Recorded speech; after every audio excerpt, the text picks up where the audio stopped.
Alors, Hashem, aujourd'hui, c'est le jour de la Iloula de Rabbeinu Tam, Rabbi Yaakov ben Meir. Alors, on va expliquer deux halachot les plus importants qu'il a enseigné. Okay? Il fait partie de Tosfot. Tosfot, c'est toujours dans le Talmud, tu as l'explication de Rashi et tu as Tosfot. Lui, c'est un des principaux de Tosfot.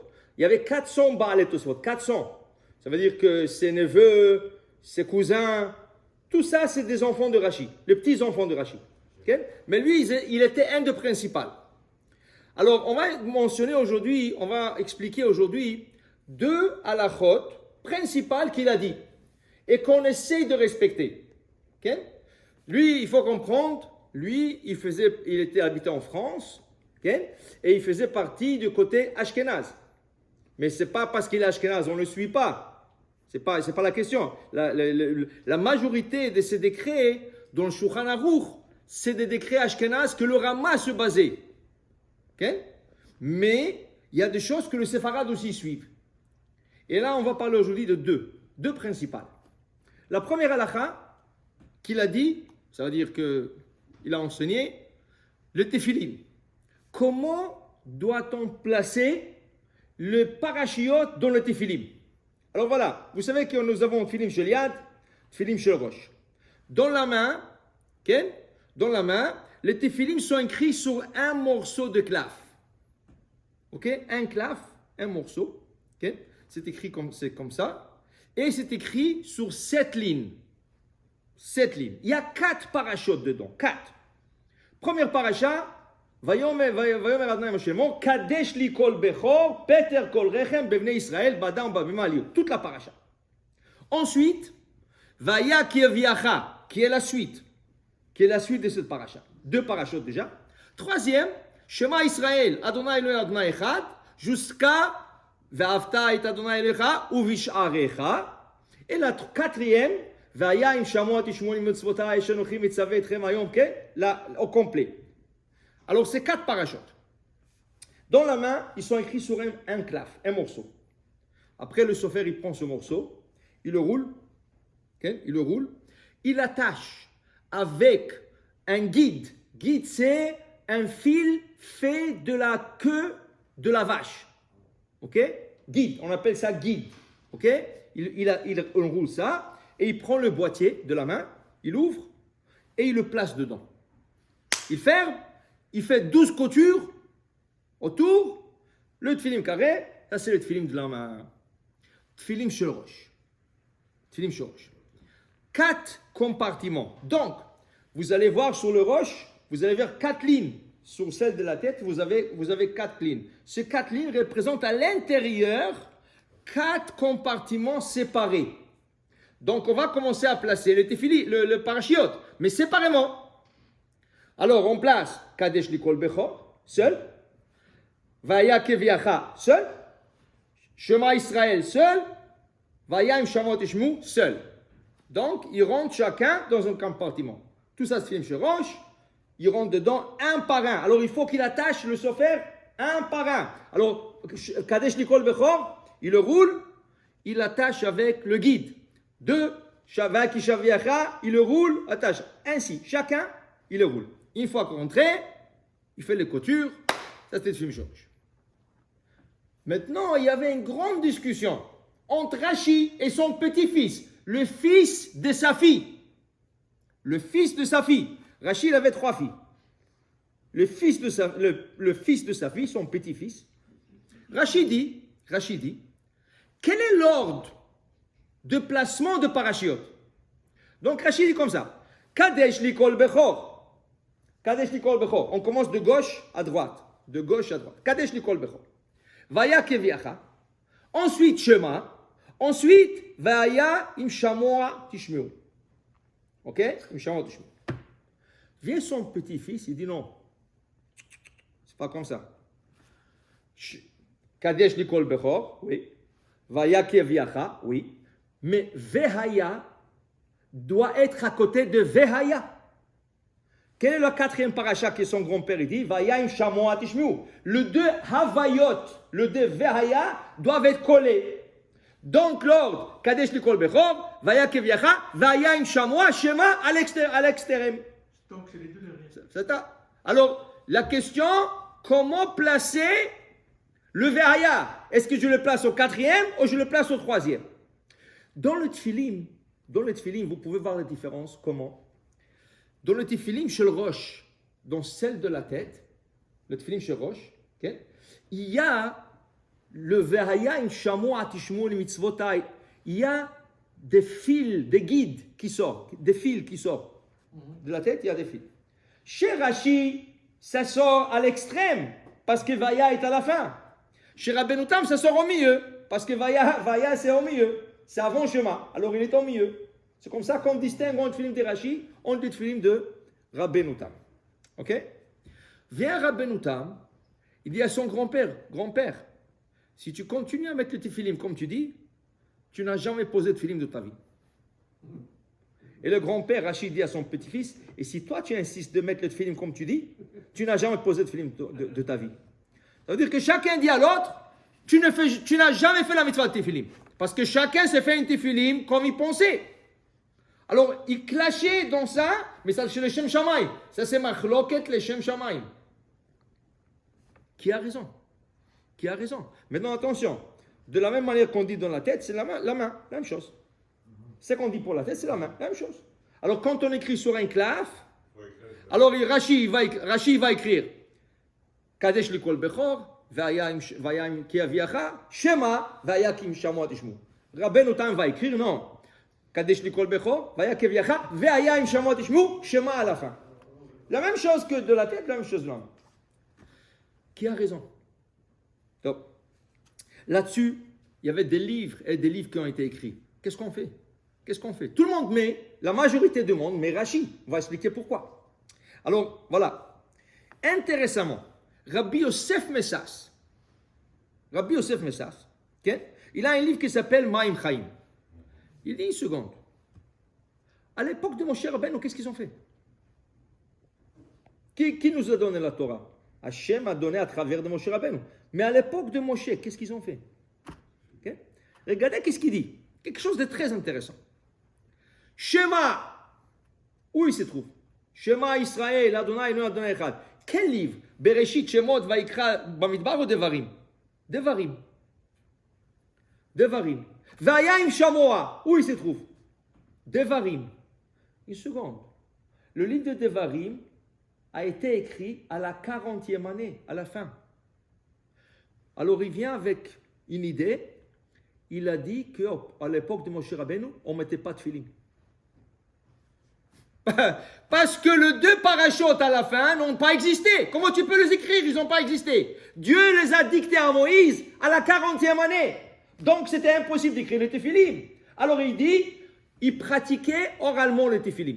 Il leur a enseigné la halachot, il faut que ça soit carré, il faut que ça soit noir, il faut que ça soit cousu, il faut que ça soit 12 coutures. Il les a appris la halachot pendant 40 ans, mais ça n'a jamais existé encore jusqu'à la fin de la 40e année. Mais une fois la 40e année qu'on l'a reçu, on était occupé parce que Moshe a dû nous quitter. Alors on n'avait pas le temps de mettre tefillin. Donc ils ont fait le tefillin que beaucoup plus tard, après qu'ils sont rentrés en Israël. Waouh, quel svara! C'est extraordinaire ça. Quelque chose d'extraordinaire. Donc, est-ce que tout le monde sont d'accord avec lui? Non. Il dit, c'est pas... Non, mais est-ce que tout le monde sont de cet avis? Non. Parce qu'il y a dans la Torah, c'est possible, non, c'est possible que Dieu nous a donné cette paracha. Yaakov avec Maklot, mais pas avec Tefillin. Alors, ces Tefillin là, comment ils étaient? Il y en a qui disent, Dieu nous a donné le Tefillin avec Shema, avec Imshaim Shamoa. Mais on ne nous a pas encore donné la paracha, mais dans le tefillin, il nous a écrit ça déjà. Il y a une opinion comme ça aussi. Okay? Après, il y a une autre opinion qui dit, non, à l'époque de Moshe Rabbeinu, on mettait 2 paires de tefillin, pas une paire, 2 paires. Une paire comme Rashi et une paire comme Rabbeinu Tam. Seulement, Dieu a dit, Rashi, c'est obligatoire. Rabbeinu Tam, c'est pour les gens pieux. qu'on appelle Hasidim, pas Hasidim avec le payot. Hasidim, ça veut dire des gens pieux, qui font toutes leurs actions avec piété, avec minutiité. Ça, c'est Hasidim. Mais à l'époque de Moshe Rabbeinu, ils étaient tous Hasidim. Donc, ils ont tous mis 2 paires de téphilim. Jusqu'à quand? Jusqu'à que les générations commencent à descendre spirituellement. Là, on revient à ce que Dieu il dit. Dieu il dit, Rashi, c'est l'essentiel. L'autre c'est, alors qui c'est qui met aujourd'hui les rabbins notamment? Des rabbins, des hassidim, des gens, pas tout le monde. Et d'ailleurs, Avadia Yosef dit, il ne faut pas acheter une paire de rabbins notamment avant le mariage. Avant le mariage, tu n'es pas encore à un niveau spirituel élevé. Tu as encore de la tête des femmes. Marie-toi, sois calme et tout ça. Et là, tu peux commencer à mettre le tefillin de Rabbeinu Tam. Donc. Maintenant, vient le Rav Ben Ishraï. Et il dit qu'il y a à Bagdad, il y a le tombeau de Yehezkel Han-Navi. Yehezkel, le prophète, il était dans l'exil de Babylone. Il est enterré là-bas. Il y a un mausolée sur la tombe, et un jour, ce mausolée est tombé. Tout a écroulé. Quand ils ont commencé à enlever les débris et tout, ils ont trouvé une paire de téphilim. Ils l'ont ouvert. Qu'est-ce qu'ils ont trouvé? Rashi. Alors ils ont dit, pourquoi on n'a pas trouvé Rabbeinu Tam? Ça veut dire que Rashi a raison. Alors Rashi est devenu le téphilim officiel pour tout le monde. Mais, dit le Rav Ben Ishraï, le Harizal, qui avait le dévoilement de Eliyahu Navi, un jour lui a posé la question, dis-moi, Bashamaim, qu'est-ce qu'ils disent? Qui c'est qui Ikar? Rashi ou Rabbeinu Tam? Il lui dit le 2. Et sache que Rabbeinu Tam dépasse dans son niveau spirituel le Rashi. Rabbeinu Tam, il dépasse. C'est pour cela, sous Rashi, nous faisons une bracha. Sous Rabbeinu Tam, il n'y a pas de bracha. Si tu poses Rabbeinu Tam, c'est dire pourquoi? C'est tellement haut spirituellement placé qu'on ne peut pas atteindre ce niveau. On n'arrive pas à faire une bracha. Okay? Donc, conclusion, pour ne pas vous trop mélanger, vous avez compris la différence de la manière d'écrire de Rashi et Rabbeinu Tam. Conclusion, Rashi, c'est la base. Celui qui veut se conduire avec piété, s'achètera une deuxième paire de tefillin et il mettra Rabbeinu Tam. Les Ashkenazes ne mettent pas Rabbeinu Tam, que le Hasidim. Mais le Chafetz Chaim, à l'âge de 80 ans, il a vécu 80 ans, quelque chose comme ça, à l'âge de 80 ans, il s'est acheté une paire de Rabbeinu Tam, à 80 ans. On lui a dit, Rabbeinu, qu'est-ce qui se passe? Il dit, écoutez, à 80 ans, je ne sais pas quand je vais aller là-bas. Quand je vais aller là-bas, je vais rencontrer tout le tzadikim. Et je vais voir Rabbeinu Tam. Il va m'appeler, viens ici. Rabbi Israël Meir, viens. Je vais te poser une question. Tu as étudié Gemara? Je vais dire oui. Tu as étudié Rashi? Oui. Tu as étudié Tosfot? Oui. Tosfot, c'est moi, Nachon? Okay. Qu'est-ce que tu dis de mon commentaire, de Talmud? On va dire, waouh, Rabbeinu Tam. Mais est-ce que tu n'as pas lu que j'ai dit que le téphilim, ce n'est pas comme mon grand-père? Qu'est-ce que je veux lui dire? Dis le Chafetz Chaim, qu'est-ce que je veux lui dire? Je ne peux pas mettre devant Rabbeinu Tam. Quelle excuse il y aurait quand je le rencontrais? Alors il a acheté un paire de Rabbeinu Tam. Il ne voulait pas se confronter avec Rabbeinu Tam, mais il a acheté un paire de Rabbeinu Tam. Non. Ça reste comme ça. Rashi c'est le Ikar, Rabbeinu Tam c'est plus haut spirituellement. C'est intéressant, on ne fait pas la bracha sur Rabbeinu Tam, mais le Rav Chida dans son livre Marzik Beracha dit Mina Shamaim il cause qu'un matin dans ta vie, tu vas te tromper et tu vas mettre Rashi avant Rabbeinu Tam et tu vas faire la bracha sur Rashi. Rien que pour faire une fois dans ta vie bracha sur Rashi, sur Rabbeinu Tam. Sur Rabbeinu Tam. Okay? Une fois tu vas faire la bracha sur Rabbeinu Tam, pour une fois dans ta vie, faire la bracha sur Rabbeinu Tam. Ça c'est une discussion, ça c'est Rabbeinu Tam. Une autre halakha de Rabbeinu Tam très importante et que nous la pratiquons, c'est l'heure de la sortie des étoiles. Ok? Dans le Talmud, il y a une contradiction. Je ne vais pas rentrer dans tout le passage, mais il y a une contradiction. Une chose est sûre, le coucher de soleil dure 13 minutes et demie. qu'est-ce que c'est le coucher de soleil? Alors voilà, si on va à la mer, on va dans une plage, cachère, c'est sûr, hein? Pas des femmes, plage cachère, et on regarde le soir, quand le soleil commence à se coucher. Quand le soleil rentre derrière l'horizon, et tout ce qu'on peut voir, c'est le bout du soleil. Ça veut dire qu'elle est déjà rentrée presque à la fin, et je peux voir encore le bout. Ça s'appelle début de la Sheki'a. Le début du coucher du soleil. Combien de temps ça va lui prendre pour disparaître? Alors, si je regarde l'horizon, c'est rouge. Rouge, noir. Okay? Et ça va et ça se noircit, se noircit, se noircit. 13 minutes et demie plus tard, c'est noir. C'est la nuit. Et tu regardes le ciel, 3 étoiles. Il y a déjà 3 étoiles. Le Géonim disent que dans la ville, tu n'as pas besoin d'aller à la mer, dans la ville, dès que tu ne vois plus le soleil, alors tu comptes 13 minutes et demie, c'est le début de la Shkia. C'est la fin de la Shkia. Ça veut dire c'est nuit.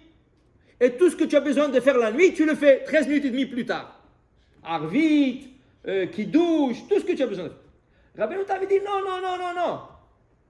Si tu montes sur une montagne, tu vas voir que c'est plus que 13 minutes et demie. Combien? C'est 13 minutes et demie à la fin, mais c'est 54 minutes de plus. En total, ça fait 72 minutes. Et on appelle ce temps Rabbeinu Tam, la sortie des étoiles de Rabbeinu Tam. Le Shulchan Aruch a décrété comme Rabbeinu Tam. Le Shulchan Aruch a décrété comme Rabbeinu Tam. Seulement, tout ce qui est rabbinique, nous suivons le Géonim. Tout ce qui est thoraïque, nous suivons Rabbeinu Tam. Donc, un jeûne public, sauf Yom Kippour, nous le terminons comme le Géonim. 13 minutes et demie après le coucher du soleil. Si tu veux être mahmir, si tu veux être plus strict, tu peux le faire jusqu'à 20 minutes. Okay? Plus strict, selon le Géonim. Mais ces 20 minutes, c'est vraiment en Khumra, selon le Géonim. Selon Rabbeinu Tam, c'est 72 minutes. Shabbat, la sortie de Shabbat, dit Rav Ovadia Yosef, on doit suivre Rabbeinu Tam. La sortie de Kippour, on doit suivre Rabbeinu Tam. Tout ce qui est thoraïque, on doit suivre Rabbeinu Tam. Tout ce qui est rabbinique, on peut compter sur le Géonim. Et ça, c'est le Shulchan Aruch qui a décrété comme Rabbeinu Tam. Ça, c'est le deux grands halachot. Il a écrit beaucoup. Mais pour dire, ça, c'est le deux grands. Tephilim et la sortie des étoiles. Amen, amen.